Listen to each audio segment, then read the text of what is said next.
Namaskar to all. I am Dr. Anubha Jain, a senior journalist from ETV Bharat, Bangalore. Today we will be discussing NISAR, the NASA ISRO Synthetic Aperture Radar, a joint Earth observation mission between NASA and ISRO. Launched on July 30th this year at 5:40 p.m. Indian Standard Time aboard ISRO's GSLV F-16 from Sriharikota, NISAR is equipped with the world's first dual frequency SAR, the L-band radar from NASA and the S-band radar from ISRO. This advanced satellite can capture all weather, day and night images with centimeter level precision, mapping nearly all of Earth's land and ice covered regions every 12 days. Its data will play a vital role in monitoring climate change, natural disaster, and agriculture. Joining us today is Chaitra Rao, the project director of NISAR. She led the satellite's configuration, building integration, testing, and launch operations in collaboration with NASA. Following the launch, she confirmed the successful solar panel development and NISAR's transition into the commissioning phase. Welcome to our channel, ma'am. Thank you, Anubha. Thank you for the nice introduction. My pleasure. So, first of all, please briefly introduce your role and responsibilities in the NISAR mission. This is a significant, high value, and ambitious mission for ISRO. What's your take on this? Yeah, like we all know, it's a joint collaboration mission. So it was jointly developed by NASA and ISRO. And the uniqueness of this mission lies in the way the mission is conceived itself, because it has both dual band synthetic aperture radars operating on this mission, the L band developed by NASA and JPL, and the S band by ISRO. So the uniqueness of this mission also lies in the way these radars are going to operate. It's called a sweep SAR technique. The way it sweeps across a large swath of almost 240 kilometers and will give very high resolution data as well. So this swath and resolutions are always a trade-off. So when we have a high resolution imaging missions, we compromise on the span that the payloads will look at. Whereas when we are looking at a larger swath, we compromise on the resolution at which or the precision with which it can look at the features. But NISR is unique in that way that it will give us a large swath and also a high resolution imagery. Okay. Myself, project director of this mission, being the project director of this mission, I took over from this being a long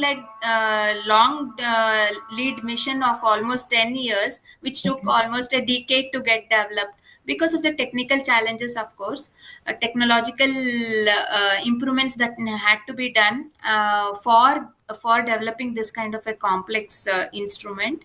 I had seen a couple of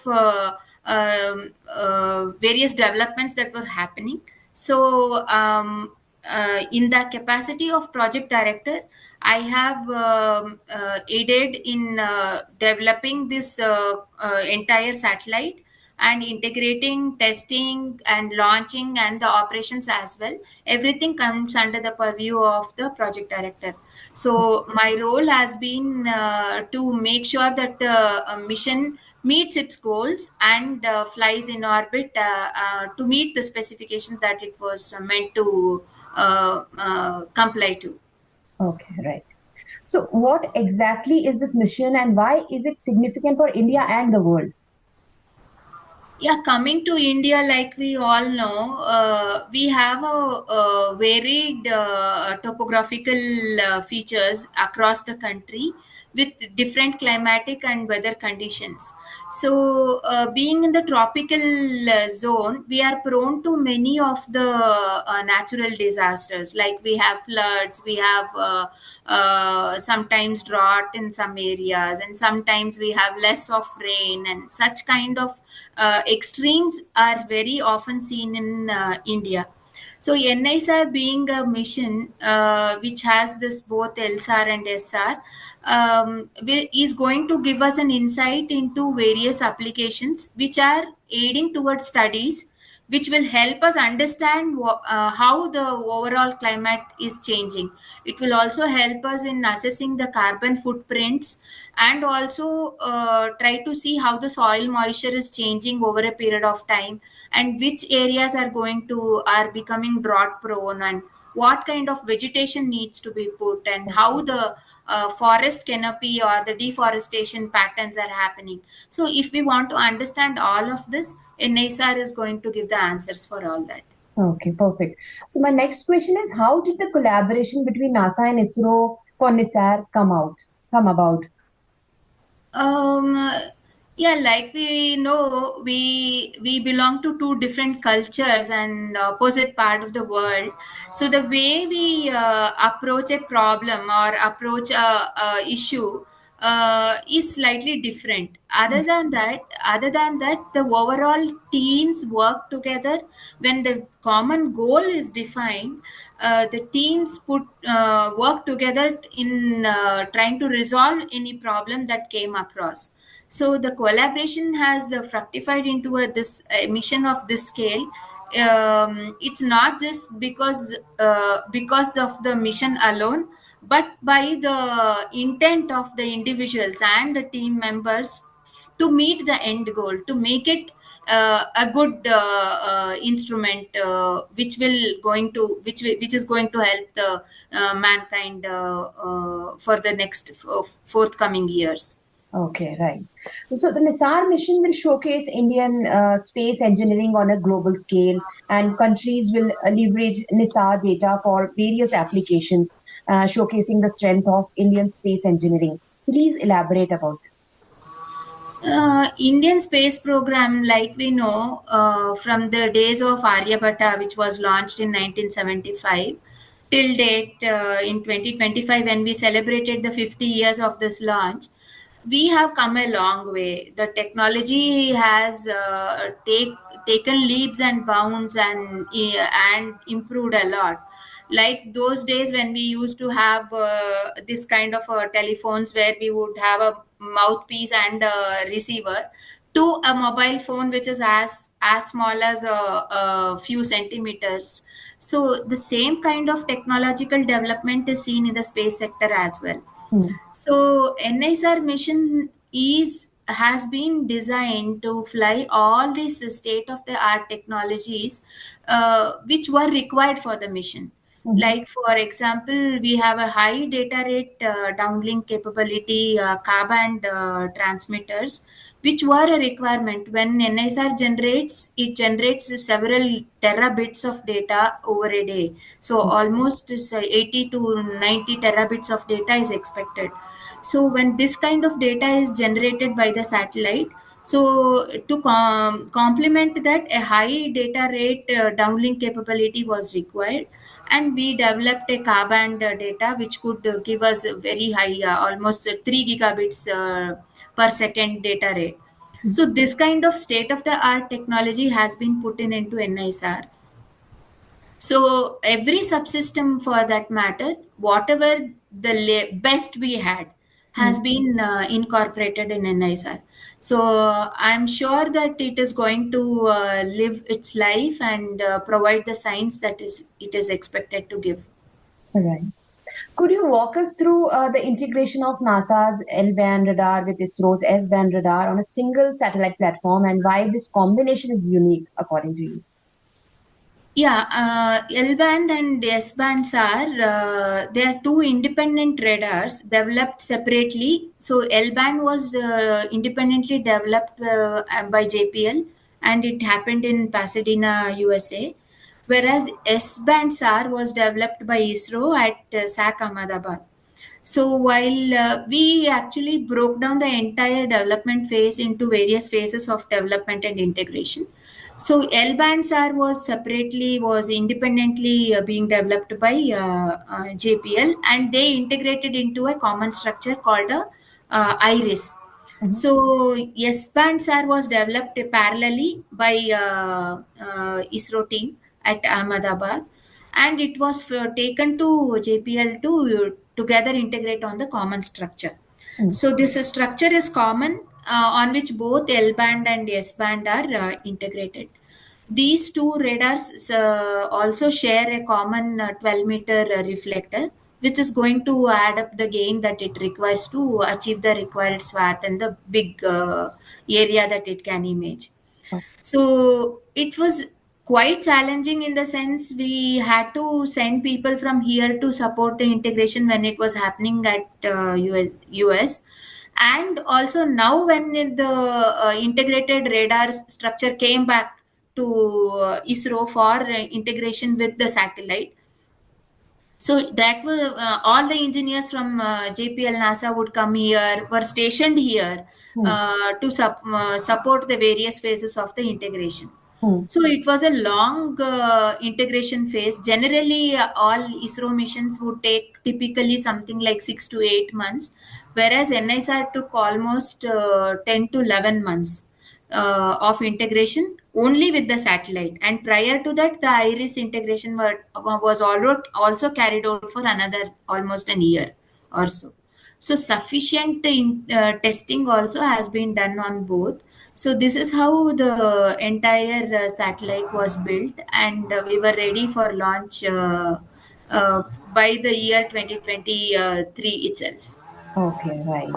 So, as you mentioned, there were some problem regarding integration-wise, some challenges were there. So, apart from this, what were the biggest challenge during the development and launch of NISAR, if you want to share?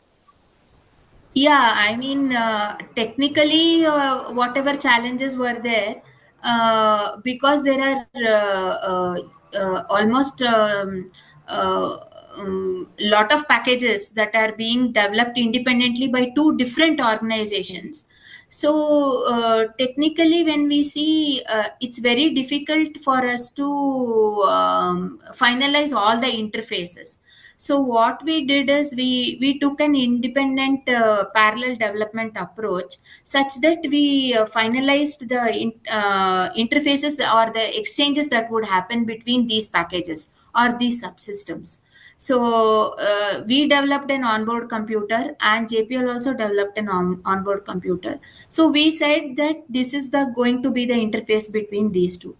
But as time progressed, we saw that there were challenges with respect to the faults, that if any of the system gets into a faulty mode, how do we communicate this to the other system, Okay, saying that the fault is happening on the one side.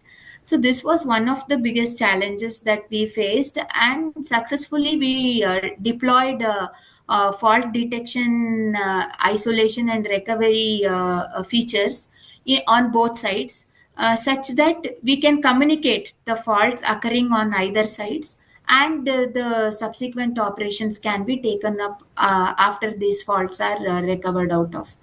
So technically this was the challenge, and culturally, initially we had difference of opinions with respect to the work culture, okay, the way some processes are followed, the way some things are executed, if we the way some of the qualifications are done on the packages. So there were some difference of opinions, but as time progressed, like I said, when a common goal was there and we had to meet the schedule and also the end result, some trade-offs were done, and the team worked together to work out these differences, and now it all looks like it was worthwhile, all the efforts that has been put in. right, wonderful, ma'am.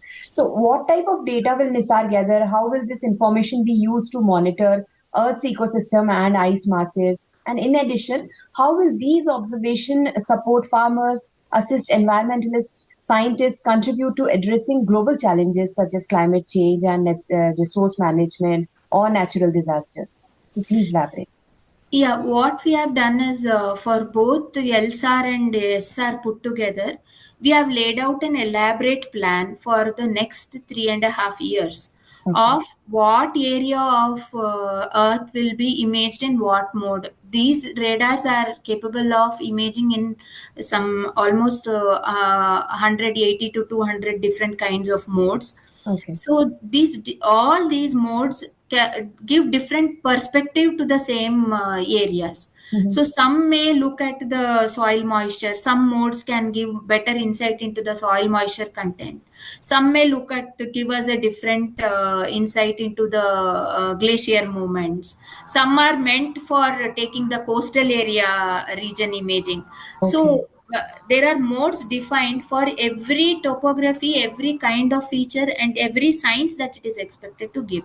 Mm-hmm. So the entire 3.5 years imaging plan has been already laid out, and these radars will jointly operate to collect this data. Okay. So whatever is collected in both all the entire globe will be hosted either by on our website, which is called Bhunidhi, or Mm-hmm. on the NASA website or the cloud, which is hosted at the Alaska data sharing facility. Okay. So it's an open platform, and the data is made accessible to the entire global community, science community. So anybody who is working towards any of these applications will have free access to this data. So So basically, it will be publicly available, right? publicly available. It's a open data. So Mhm. anybody should be able to take the data, process it for the applications that they want, and get the science out of it. The Okay. uniqueness will be there because it has a 12-day repeat cycle. Hmm. And every 12 days, the smaller deformations or the changes that is happening in his area of interest can be very clearly seen. So Hmm. that is the beauty of the Correct. mission. So, ma'am, as you mentioned, these radars will work jointly also. So they can operate separately also. And yeah. Yeah. Basically, like we know, S band has a lesser penetration capability, so it is more of a surface related and a overall requirement meeting payload. Okay. So its applications are more towards your crop assessments and Okay. canopy assessment and forest deforestation and forest mapping. That kind Hmm. of applications it will support. Whereas else are having higher penetration, it can penetrate through the vegetation. So it will be more giving more insight into the subsurface level of the earth. So it can talk about some deformations happening, land deformation, subsidences happening. So these two put together, you will be able to get more science. Okay. So So, independent operations also are possible, hmm. and jointly also is are the modes With of. joint collaboration wise, like if they work together, so they can give more deep information, right? Exactly. Ah, Exactly. So based on your area of interest, so you can either use both the data or you can choose to use data independently as separately. well. Okay. Okay. Okay. So, ma'am, what is the expected operational lifespan of the satellite? The initial design life is 5 years. Mm-hmm. Mostly the consumables which we call on the satellite is the fuel, Hmm. which we generally account for the mission life. So NISAR was designed for 5 years life, whereas JPL's design life is 3.5 years. But Okay. however, with the precision launch that we have got and the very less fuel that we have consumed, Hmm. we are pretty sure that it will outlive the life that it has been designed for. Okay. And ma'am, one last thing, can NISAR's data be used for real-time disaster monitoring such as earthquake, landslide, floods? Real time, I would say it is slightly tricky because the passes are defined. Hmm. It almost covers only 240 kilometers at once. It will be able to see. Hmm. So if the satellite is passing over that area and happens to be, if the disaster is it happens to be on that area, then it will be definitely able to Okay. see. Otherwise, for all the disaster management and assessment, it will Mhm. definitely give a good insight. Like flood inundation, once the flood is there, how much area has got impacted, where vegetation is impacted, where people needs to be evacuated, or how the river is swelling. So this kind of assessment can be done. So in real time is slightly challenging because it depends on the geometry and where the satellite is moving, because the intent is to cover the entire globe in 12 days. Hmm. So the 12 days covering takes the satellite to revolve around the earth at a very fast pace. So Mhm. it may not be seeing at at that time, but definitely the impact of that. And if at all we have to send some rescue operations team for us for rescuing some people after some natural disasters, so such kind of applications, it will definitely aid. Okay. And then what was the most memorable moment in the NISAR journey for you? Most memorable moment, I would say there are n number like that, but the most my favorite, I would say, is the launch, Okay. because the launch is the first milestone, the beginning of the journey of NISAR. So the moment it is launched into the precise orbit, the most of the, or I would say like 70% of the job is done, because 30%, whatever satellite has to do on ground, we have done sufficient testing. So we were very pretty sure that it will happen. And the most challenging part of which we have conquered yesterday is the boom and the reflector deployment. Okay. So once these two things were conquered, I think there is no look backs. So Okay. these two are the most cherishable moments, I feel. Mm-hmm. Ma'am, not only I would add, not only for you scientists, but for general public also, it was a goosebump and memorable thing for all of us also. It was a very proud moment. Yeah, Thank you so definitely. much. And ma'am, one thing more, how have NASA and ISRO coordinated work across different continent and time zones? Yeah, that has been a great challenge, Yes, true, because we are almost 12 hours apart. true. So the entire team has always tried to schedule meetings either early in the mornings or late in the evenings. So Okay, it would always happen that we would work at our respective centers during the daytime, and towards the evening we would have the meetings with the JPL NASA counterparts in the evenings. okay. So the past 5 6 years, people have worked uh, Day and night. almost 24 bar 7, Yeah, I would say, yes. to meet the timelines. But it has been, in a way, it has aided also when there were collaborative actions to be completed. So in those scenarios, it has helped. So when we could do the work and hand over the actions to them so that they complete the work during their daytime. So Okay. that kind of help aid also has been there. Mhm. But the most challenging had been the meetings. True. And as a closing note, you would like to share anything with your audience? Yeah, of course.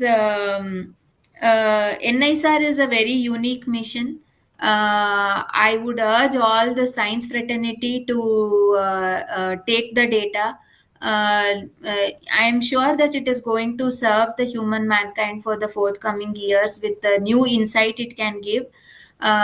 This The uniqueness of this large swath and high resolution, for a SAR mission, that too, with the unique sweep SAR technique, is first time flown. So I am sure that the science fraternity is waiting for this data, and they are well prepared and equipped to take this data. I would request them and urge them to request more and more data, build more applications on it, and make it freely available to everyone, to the other users as well, who might want to build some more applications based on what insights they get out of the data. So it's always it is a collaboration mission, so it can become more collaborative and more inclusive, I would say. So go NISAR. Thank you so much, ma'am. Thank you for this insightful information. Thanks again. Thank you, Anubha.